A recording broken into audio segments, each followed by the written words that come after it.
आयुर्वेद आयु को जानना जिस ग्रंथों के माध्यम से अथवा कार्यों के माध्यम से होता है, उसके नामकरण के बारे में कहा गया।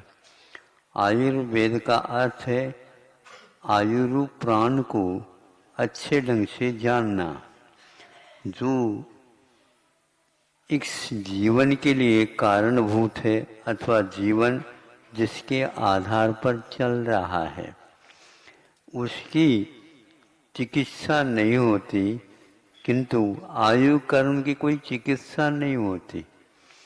किंतु आयु कर्म को जब तक नहीं जानेंगे तब तक चिकित्सा के योग्य जो शरीर और मन और वचन है, इनकी चिकित्सा नहीं कर सकते। तो वह साध्य है क्या नहीं असाध्य है, अथवा उस इन तीनों की में जो विकृति आ जाती है वचन में, मन में और काय में, इनके बारे में जानकारी जिसको होती है वही व्यक्ति इसको विशेष रूप से अपने जीवन में स्थान देकर उसके आधार पर इसकी चिकित्सा करता है।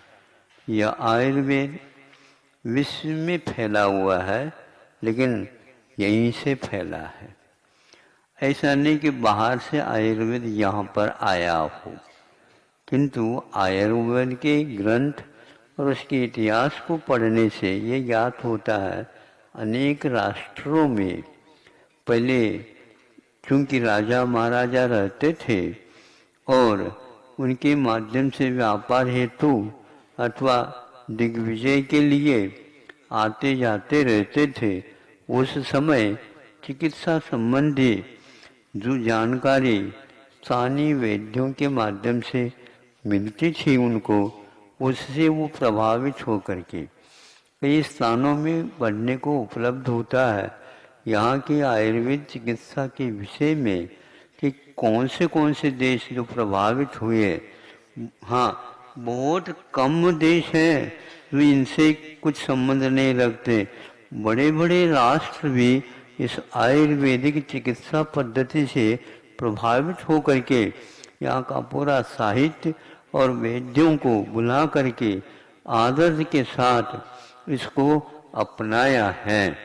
किंतु वह आज दुख का विषय यह है कि बाहरी औषधि पद्धति के माध्यम से यहाँ पर चिकित्सा होना प्रारंभ हो गया, किंतु फिर भी साहित्य और उसका प्रयोग यहाँ पर इतना रग रग में फैला हुआ था कि पूरा भारत खाली नहीं हुआ, किंतु दक्षिण में प्राय करके आयुर्वेद का ही बोलबाला है। बल्कि यूं कहना चाहिए आयुर्वेद इसलिए लोकप्रिय है जो गरीब से गरीब के यहाँ भी वह अपनी पूज्यता कायम रखी है। क्या है, तो आपकी जो बोलने में आते हैं उक्तियाँ, उसमें भी आयुर्वेद छुपा हुआ है। आयुर्वेद ऐसा आयुर्वेद है जिसके द्वारा जो प्राण आयु है उसको जानो तो निश्चित रूप से आहार की प्रक्रिया से भी उसकी चिकित्सा की जा सकती है। ऐसा यह आयुर्वेद है कि दवाइयों के देना नहीं, किंतु आहार को दवाई बनाना और रोग से दूर रहना, ये इसका मुख्य उद्देश्य है। इसलिए जो प्राण है उस प्राण के माध्यम से यह जीवन चल रहा है, उस प्राण को यदि ठीक रखेंगे, जानकारी रखेंगे उसके बारे में, तो इसको हम बहुत अच्छे ढंग से चला सकते हैं। लेकिन ये ध्यान रखिए कि वर्तमान में जो यांत्रिक युग होने के कारण कि तंत्र को और मंत्र को गौण किया जाया गया है, तो तंत्र और मंत्र गौण होने के उपरांत एक प्रकार से हम उस मशीन के यंत्र के अधीन हो जाते हैं। वैसे हम इस शरीर के अधीन हो चुके हैं, शरीर में हमारा जीवन चल रहा है। ये इसको न जान करके हम कहाँ कहाँ पर जानने के लिए कहाँ कहाँ पर जा रहे हैं और इसकी रक्षा के लिए हम क्या क्या खान पीन करना प्रारंभ कर चुके हैं, इसको देखने से लगता नहीं है इस भारत में अब इस चिकित्सा पद्धति को हम बहुत जल्दी बाहर प्रकाश में ला सकें। फिर भी इसकी जो गुणवत्ता है वह बहुत महत्वपूर्ण है। इस आयुर्वेद के साथ साथ प्राकृतिक चिकित्सा का भी पूरा संबंध हो जाता है। इसके साथ योगा जिसको बोलते हैं 3 संज्ञाओं में आप लोग सामायिक आदि करते हैं, उसी का नाम योगा है।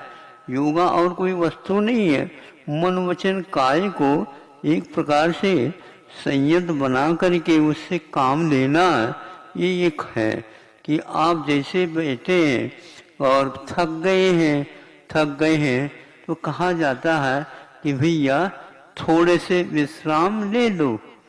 विश्राम करने से सोने का नाम आ जाता, नहीं समझे। फिर पलंग भी चाहिए, फिर ऊपर पंखा चाहिए, फिर उसमें नहीं होता तो ये पंखा लाओ, फिर तो वह कूलर चाहिए। अब कूलर चाहिए तो उसके साथ लू चल रही है, जब कूलर में से कूलने लग जाए कूलर ही स्वयं, तो आप क्या करोगे बताओ? हाँ?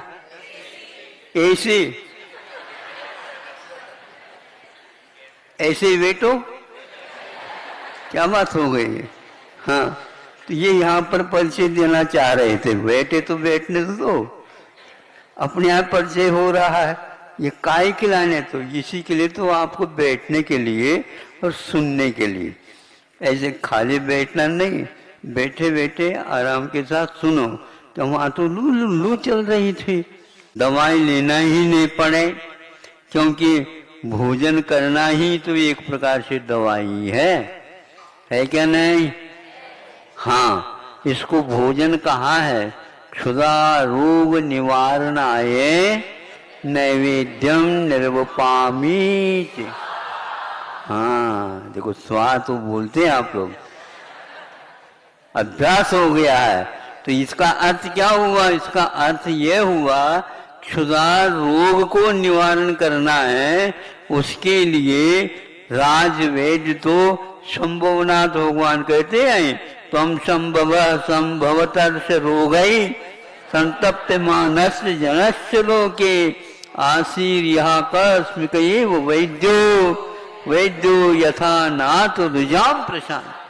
जैसे लौकिक वैद्य रुझ मैंने रोग को शांत करने के लिए होते हैं, ऐसे ही हे भगवान आप हमारे जन्म जरा मृत्यु को रोग को दूर करने के लिए राज महाराज वैद्य हो, धन्य है।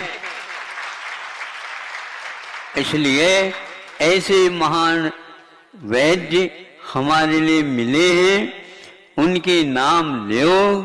और वर्तमान के जो वैद्य हैं जो आपके लिए तैयार हो रहे हैं, उनके लिए भी आप अवश्य वो दवाई दे दे तो आप उन्हें दुआ दे दो।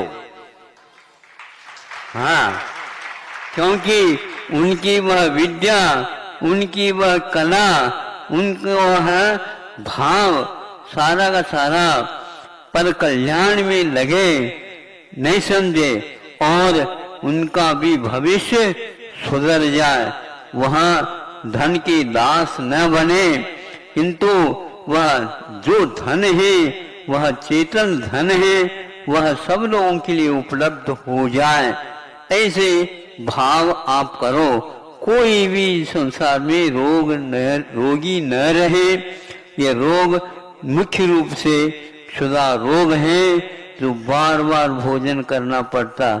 इसलिए आप लोग अपने जो गाय हैं, भैंस हैं आदि आदि, उनका भी पालन करेंगे तो एक प्रकार से आयुर्वेद में विशेष रूप से जो गाय भैंस इत्यादि के जो दूध आदि हैं उसके ही दवाइयाँ ज्यादा बनती हैं। हाँ, इससे स्पष्ट होता है आयुर्वेद की चिकित्सा चालू होने से कि पशुओं का पालन भी होगा और शुद्ध रहे। तीर्थंकरों ने भी अपने आहार में गोरस क्षीरान्न का सेवन किया था। यह चरितार्थ हो जाएगा, जिससे अनेक प्रकार के जो व्यसन हैं दूर होंगे, शरीर की बीमारियां ठीक होंगी, बौद्धिक बीमारियां ठीक होंगी, सात्विकता उत्पन्न होगी। ऐसे यह चिकित्सा है आप लोगों को भारतीय मुख्य चिकित्सा है। हाँ बिल्कुल, भारत लौटाओ कह रहे हैं तो आप पहले सर्वप्रथम पेठी भी लौटाओ। हाँ, और उसको जब तक नहीं ला पाओगे जीवन में तब तक वह सात्विकता नहीं आ पाएगी।